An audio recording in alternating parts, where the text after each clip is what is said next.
Right folks, how are we all doing? So here we are going to look at question 4, and again this is from DEB 2013 mock. Now, some interesting things about it.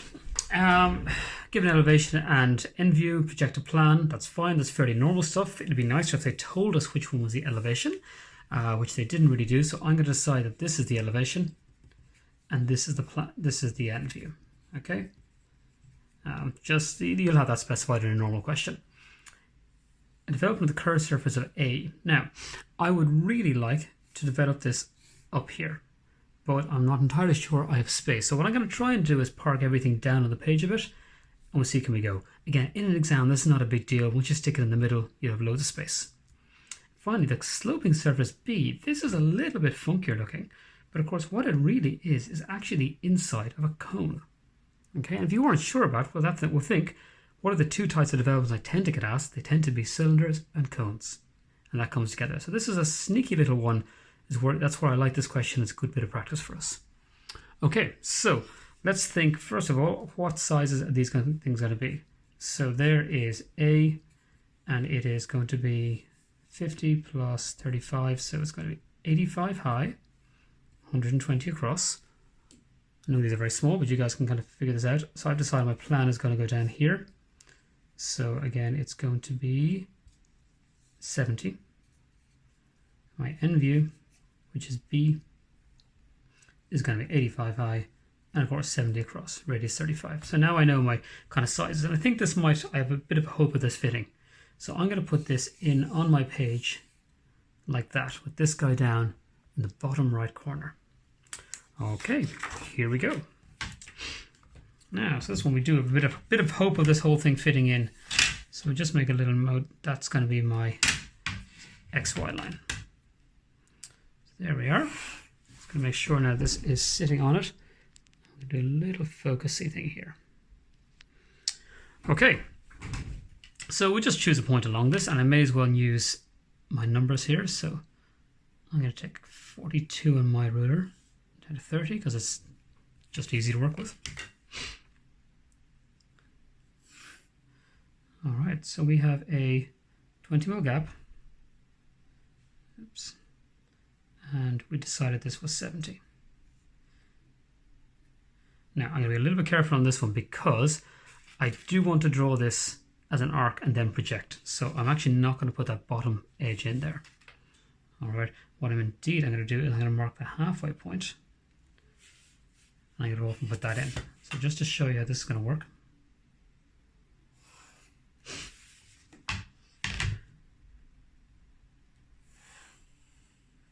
Okay, so that's 20, 30, 35, 35, give or take. I'm going to send that up here. And I'm going to draw my arc and come down and get the outer edges. Just makes it line up a little bit better. So these small little tips that can make, take the annoying bits out of a drawing. There we are. That's the other edge of it. Okay, well, we're up here by 50. Again, for the same reason, I'm not going to draw the total height. So this is the center for the arcs. Right there. Now, okay, so it's a little bit more of an unusual setup. You could do it the other way, but this is definitely going to minimize the amount of hassle we have. So we'll go and take this down as 35.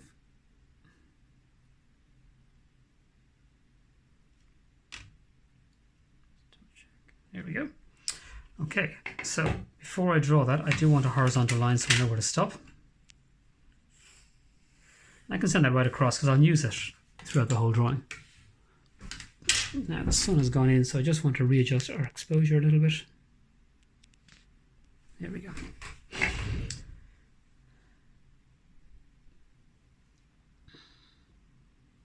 Of course, this will be a heavy line.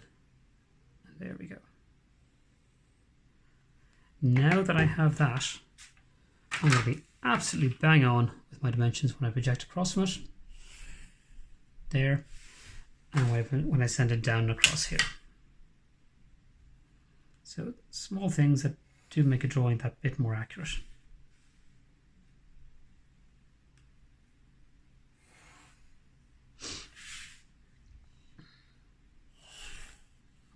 across. Okay, if you look closely, this one was bang on, but this was ever so slightly out.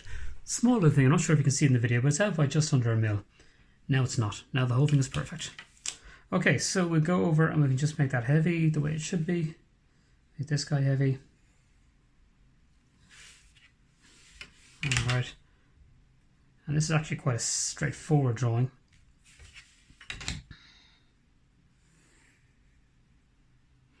There we are. Bottom is 95 along.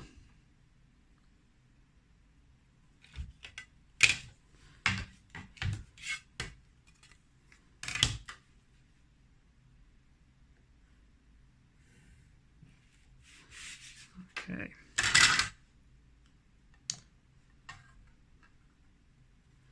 Yeah. Pop that out of the way there, so over we go. And up. Now that's the given bits. Oh, we have a little bit inside here, don't we? So again, I'm not going to try and measure the inside bits. Now we notice our sun has come out. Just going to get this to, there we go. A little bit more manageable. I have to keep an eye on that. All sorts of funny lockdown challenges. Okay, so 20 mil on the inside.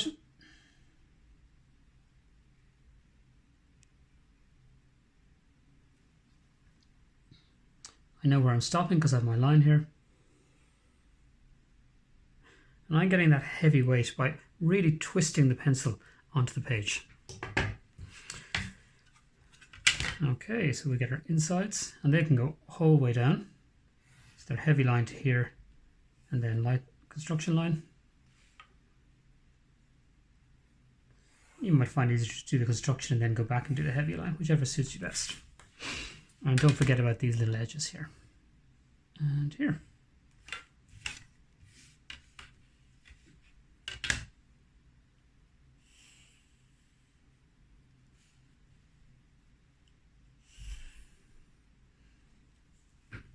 Okay, so next thing we're going to have a little poke at here is the surface. So I just want to check that we're fully visible here. I'm going to move this just up a little bit. Now usually when you're asked for the cut surface, for the end view on these things, there is going to be a cut surface. And you can see there's going to be some kind of shape going on there. All right. Let's get the general shape in place. That's going to be solid there. We will have something happening at this point. Okay. As I look down on it, I will see this edge the whole way along. So there it is. And you may notice as I'm doing this, I'm not always lining up the T-square on the line. I'm actually lining it up a distance away from the line and then angling my pencil to get it exactly on the line. So again, it's a small little thing you might want to use. Okay, as I look down, I will definitely see this at this point here. So I will see it here. So how do we figure out these guys out? Slice them up. So I can see it as a circle in the end view. So I'll slice it there.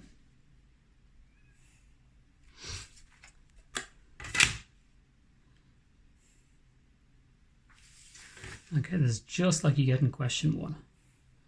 Nice little underline technique.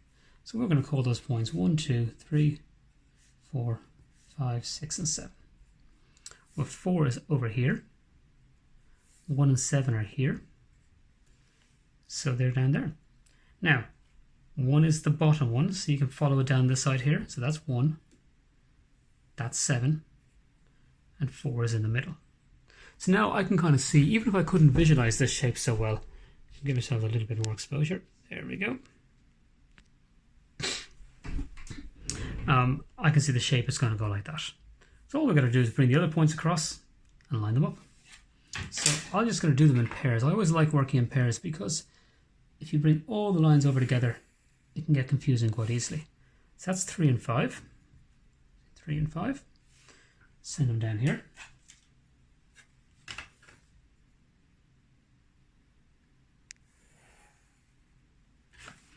We'll send them down this way.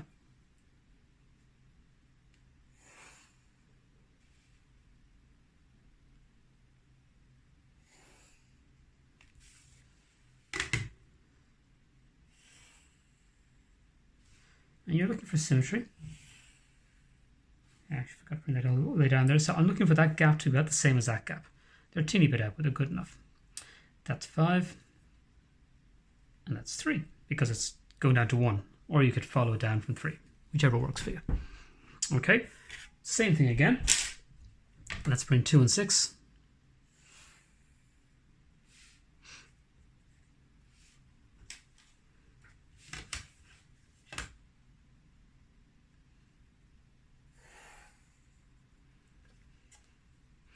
Somewhere down there, and we'll just drop these guys down.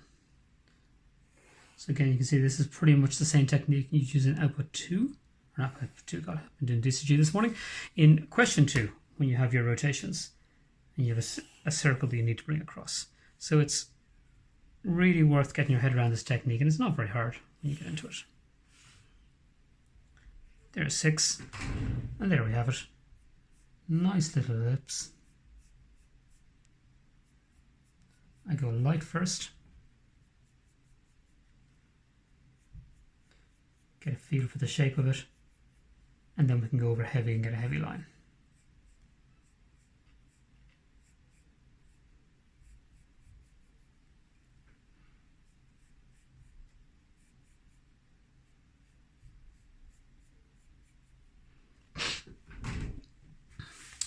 Okay.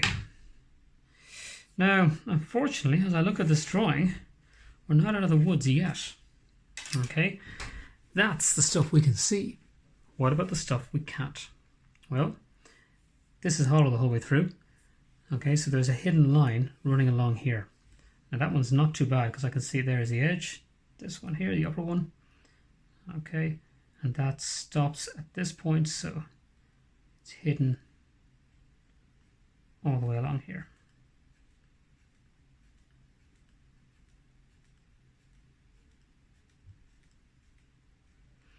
And the same in this one. Drag it down and see outside line of that pair. There we have it. Nice and even on these guys. And this is an area that a few of you do need to keep an eye on. Your question 1s is getting forgotten sometimes.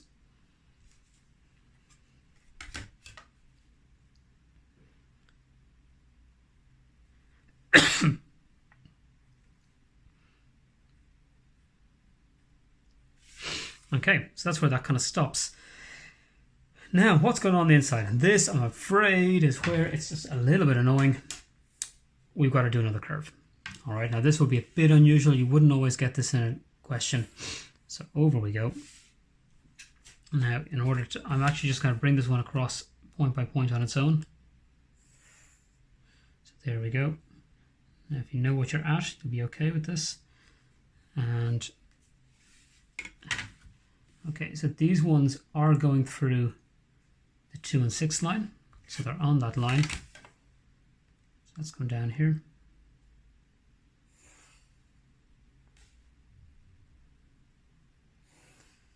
It sounds awful, but we're kind of set up for it. We have our pizza slices done. We'll have this together in no time. So that's on the 2 and 6 line, which is this line here. There we go. We'll do this guy. And when I do them in pairs, I can see straight away it's going to be that one there. Now it's only one left to do. And look at that. It goes through this line. So we actually have the lines, and across we go.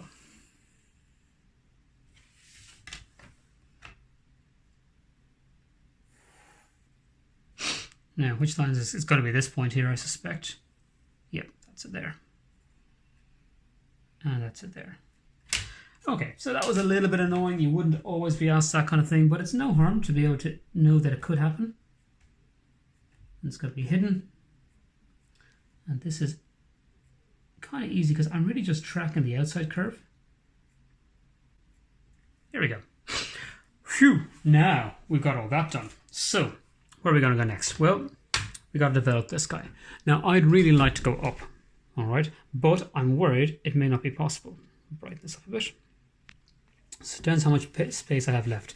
So I'm just going to do a cheeky little bit in my calculator. I know it's 35 mil. So 35 by pi. Where's pi hiding? There we go. So 109, let's see if that's going to fit. No. So unfortunately, I have to move that over to here. It's a little bit of a nuisance, but it's not the end of the world. Okay, so let's go over here and set the whole thing up. So I will do it. Okay, make sure we can see this here on the page. Just come up a bit. There we are. Okay. Now, that being the bottom corner, I'm going to roll the whole thing up. I'm going to have it symmetrical. So I'll start at 1, go to 4, and get to 7. So this is the back edge.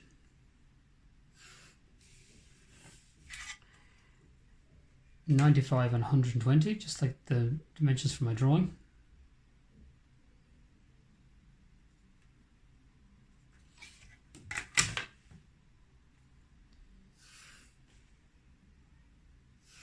Okay, I'll write those. You don't have to write dimensions in, but I'll just put them in so you know where we're going from.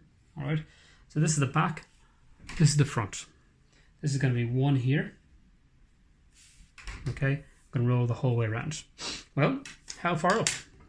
It's going to be. This is the important bit to know. Let's see if we have a color pencil to highlight the importance of it. This distance from here to here is almost the same as the curve, and it's so close that we can accurately approximate it. All right, there it is there. So that is 1 to 2, and of course they're all the same. 2 to 3, 4, 5, 6, 7. All right. As you can see, it would have just not quite fit on my page. Now I'm going to number these guys. 2, 3, 4, 5, 6, 7. And it stops at 7. All right. Construction lines.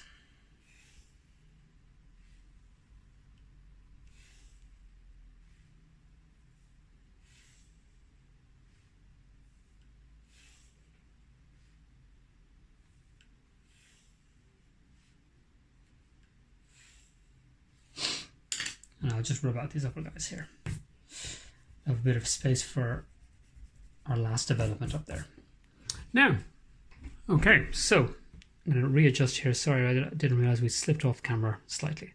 So we had set up our little grid here. This is the back, which is this edge, comes across to 95, and then we have this section out here.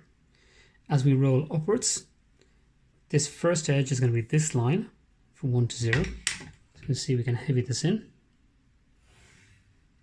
All right, it's going to come all the way out until it's 4, and it's going to go back. So I can pop these initial lines in place there.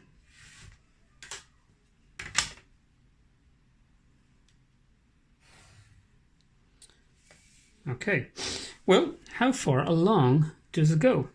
And that's fine, because that's what we're going to take up from here. Now, if I was fortunate enough to be on bigger paper and I could project straight up, I would simply project these lines straight up and they'd come onto this. That's not, hasn't happened, but it's not a very hard fix, okay? I know 4 is going to be there, because 4 is at the end. Let's see where 3 and 5 are going to be. There we go. It's there. And it's there. That's not too bad. 2 and 6.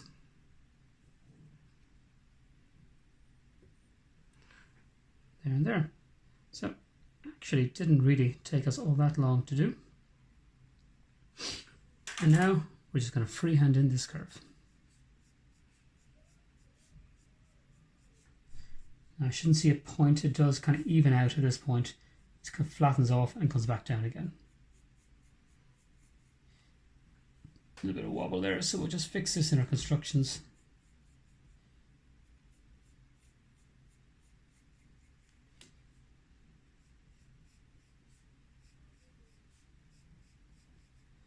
There you go. Okay, so that is surface A. Now, next little bit, how are we going to do the development of B? So remember we said B is really a truncated cone, okay? If I was to turn this whole thing around on its edge, I'd have a cone going up like this and stopping there. So What I wouldn't mind knowing though is where would the center of it be. So let's see now what we have here. That's where it would disappear into. Okay. Let's see it on our page here. And that's where the line is kind of being cut. So we know that the edge of our cone is this long. We'll do this whole bit here and we'll put our cut in afterwards. Right. So this is, if it came all the way in, that's how long the edge would be.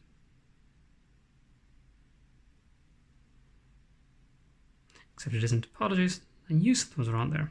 That is, of course, our edge. Okay. So this is like the tip of the cone. And that's the bottom.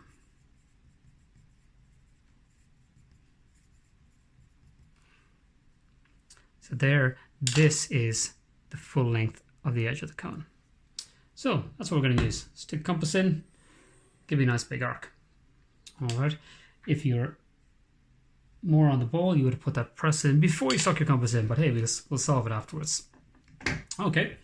There we go. Pick a point to start. So I'm just going to put one there. And this is literally just pick this point. Doesn't matter where it is. It's going to go around a certain distance. And now we know it just goes around like this. So the distance here, okay, our lovely little orange distance is this distance here. There it is. So we'll just put that in. That's that distance there, which is, of course, is the same as the distance on the other one. There we go. 2, 3, 4, 5, 6, and 7. And the one thing to watch out for is, of course, if you're doing one that goes the whole way around, you got to come back to 1, 2, 3, 4. Not so important to number of these, but no harm just to make sure you don't forget a little bit of it. So there we go. Now, there's nothing weird or wonderful in this, so I don't actually need to put in these individual lines. If it was a pyramid, I would, but I don't in this one. Now, apologies, the sun has come out and we're off again. So there we go. Okay, so just take a little moment. You can see there in case you missed it. So we have picked a point for the center. Okay, this edge here, I'll show you in a lovely green I have. That edge there is this edge here. All right, that's where that one came from. Pick a point, draw an arc, pick a point to start. Doesn't really matter if this whole thing is turned one way or the other. And then using the distance from here, we can measure around and around and around and around. All right. There we go. So the next piece now is, of course, the inside of it. Well, where does this go to? That's where the edge is. So we come down along here. It goes to there. So this is my second one. There to there. And you'll see this is actually quite easy because we just take that as my edge. All right, which is where this one came across to. That's a nice little heavy line. Off we go. Go back and heavy in the outside one. So when we first drew it, we didn't know when it was going to end. Now we do, and we know where 7 is.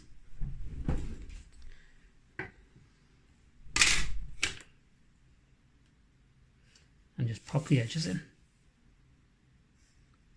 And that there is surface B. Just a nice little cone, but absent in a rather unusual way that is a little bit tricky.